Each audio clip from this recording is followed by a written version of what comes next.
Hi everyone, आज मैं आप लोगों के साथ एक बहुत ही interesting and important middle game tactic share करने वाला हूं जिसका नाम है स्मॉदर्ड मेट। ये टैक्टिक आपको बहुत सारे गेम्स में दिखेंगे and through this particular tactic you will be able to win the move instantaneously. जैसे व्हाइट ये लॉस्ट पोजीशन में ब्लैक के साथ इंस्टेंटेनियसली जीत सकता है through this particular technique. So please watch this video till the end so that आप ऐसे गेम्स डेफिनेटली जीत पाओ।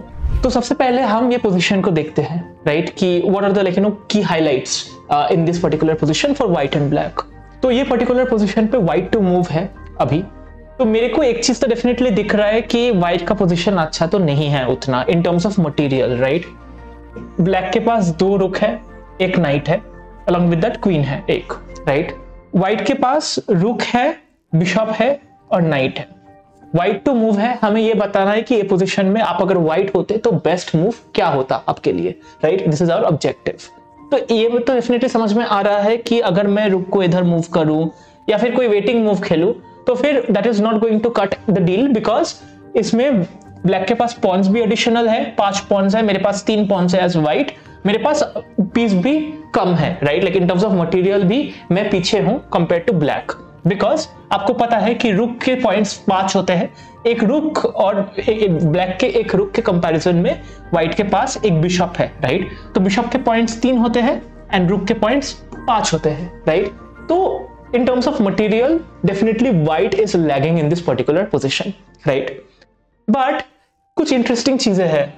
एक तो ये है कि हमारे क्वीन के पास एक बहुत बढ़िया डायगोनल है इधर अटैक करने के लिए, which is almost cutting into the black king, right? तो we can say कि white के पास एक बहुत बढ़िया अटैक है ब्लैक के किंग के ऊपर because of this particular queen. along with that ये knight g5 में placed है, right? ये जो knight है ये g5 में placed है। तो अभी बोलोगे सर g5 में प्लेस्ड है तो क्या हो गया?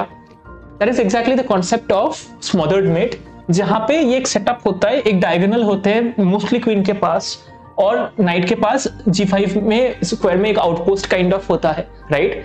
एंड ये दोनों पीस कंबाइन करके अटैक करते हैं। तो जब भी ऐसे सेटअप आए तो आप एक बार के लिए डेफिनेटली स्मॉदर्ड मेट के बारे में जरूर सोचिएगा। तो स्मॉदर्ड मेट करे कैसे, right? How does white execute a smothered mate in this particular position, right? The first move that white plays here is knight to f7 check, right? अभी आप अच्छे से देखो ब्लैक के पास एक ही मूव है, राइट, क्योंकि ब्लैक के पास इधर g7 h7 दोनों जगह पे पॉन्स है, तो ब्लैक के किंग इधर या फिर इधर तो नहीं आ सकता, तो उसको जाने के लिए बस किंग g8 में ही जाना पड़ेगा, right. Here is where the concept of discovery check comes into play. क्यों डिस्कवरी चेक? बिकॉज अभी वो क्वीन के ये जो डायगोनल है, क्वीन के ये जो चेकिंग रेंज है, अटैकिंग रेंज है, उसके एकदम बीचों बीच आ गया है ब्लैक का किंग, राइट। तो हमें यही चीज को यूज करना है ब्लैक के against, right. So our next move is knight to h6 double check, right. तो डबल चेक का क्या मतलब है? डबल चेक का मतलब यह है कि ब्लैक के किंग अभी, this is the first way in which black के किंग अभी चेक्ड है with the queen, right. Queen attack कर रहा है, at the same time white के नाइट जो है वो भी अटैक कर रहा है ब्लैक के किंग को at this particular moment. This is the second way of attacking the king, that is why it is a double check. It is being attacked by the queen as well as by the knight the king, that is why it is a double check.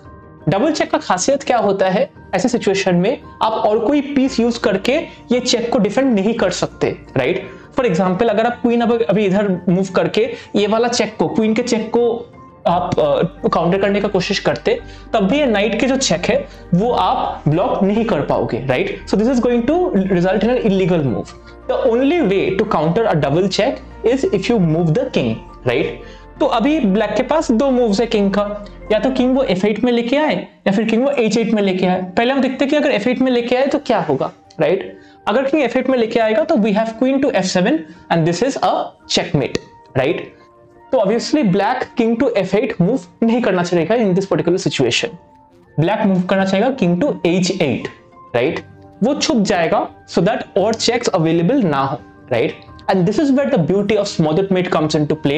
You may move this queen to g8 which is N अस्टोनिशिंग move. आप बोलोगे sir क्या हो गया, ये आप directly queen sacrifice कर रहे हो, राइट, बिकॉज क्वीन इधर जाने के बाद ये रुक ये क्वीन को कैप्चर कर सकता है, राइट। आपको पता है कि queen is way more expensive than the रूक, राइट? तो फिर हम ये क्वीन क्यों ऐसे सैक्रिफाइस कर रहे हैं? That is because we wanted this particular g8 squared to be blocked by the rook, right? पहले बार हमने जब knight f7 चेक दिया था तो किंग g8 पे आ पाया था because g7 और h7 में pawns थे, right? अभी because the rook is there on g8 and we force the rook to come to g8 with queen to g8 check, right? So that वो rook को definitely capture करना ही पड़े वो queen. And अभी ये जो हमने एक सेटअप बनाया है, फोर्थ सेटअप बनाया है ब्लैक के लिए, इसको यूटिलाइज करके I think you can already guess the next move. It is knight to f7 checkmate. अभी अगर आप अच्छे से देखो तो फिर किंग g7 पे नहीं आ सकता because there is a pawn, h7 पे नहीं आ सकता because there is a pawn, g8 में पहले जा सकता था बट अभी नहीं जा सकता because there is a rook, right? So this is a checkmate, a beautiful tactic, and this is how you deliver a smothered mate. To summarize, जब भी आपको smothered mate सोचना है, there are some requirements that you have to think of. You have to be very careful about. The first one is queen का ऐसे एक diagonal होना चाहिए, so that ये queen को आप sacrifice कर पाओ, right? Please note that जब भी आप smothered mate कर रहे हो, आपके queen sacrifice करते वक्त बहुत careful रहना. You have to be very sure कि वो जो sacrifice, जैसे कि for example अगर आप ये पर्टिकुलर पोजीशन पे डायरेक्टली अगर क्वीन g8 खेल दोगे तो किंग टेक्स g8 आ सकते हैं, राइट? तो इसमें this is actually lost for white, इसमें स्मॉदर्ड मेट नहीं हो रहा है. आपको ये पॉइंट बहुत केयरफुली कैलकुलेट करना पड़ेगा कि जब भी आप क्वीन g8 खेल रहे हो उसी टाइम पे रुक से ही बस g8 वाला जो क्वीन है वो कैप्चर हो पाए, ना कि किंग से, राइट? एंड वो तब भी हो पाएगा जब नाइट h6 में बैठा हो या फिर नाइट का कोई सपोर्ट हो, right? So that king will not be able to capture the queen, the rook will be capturing the queen. So that is very important. Knight g5 या ऐसे कोई इक्विवेलेंट स्क्वायर पे होना चाहिए जहां से वो ये पूरा प्रोसेस ऑर्केस्ट्रेट कर पाए. एंड मोस्ट इंपॉर्टेंटली ब्लैक का किंग थोड़ा सा फंसा हुआ होना चाहिए, g7 और h7 में पॉन्स होना चाहिए, so that the only available square is g8 जो आपको रुक से ब्लॉक करवाना है, सो दैट आप नाइट f7 खेल के सफोकेट कर सकते हो अब ब्लैक के किंग को, which is why the name of this particular tactic is smothered mate. I hope आपको ये वीडियो अच्छा लगा. डेफिनेटली लाइक और सब्सक्राइब कीजिएगा, and also we will be coming up with more interesting chess tactics in the days to come. Thank you so much.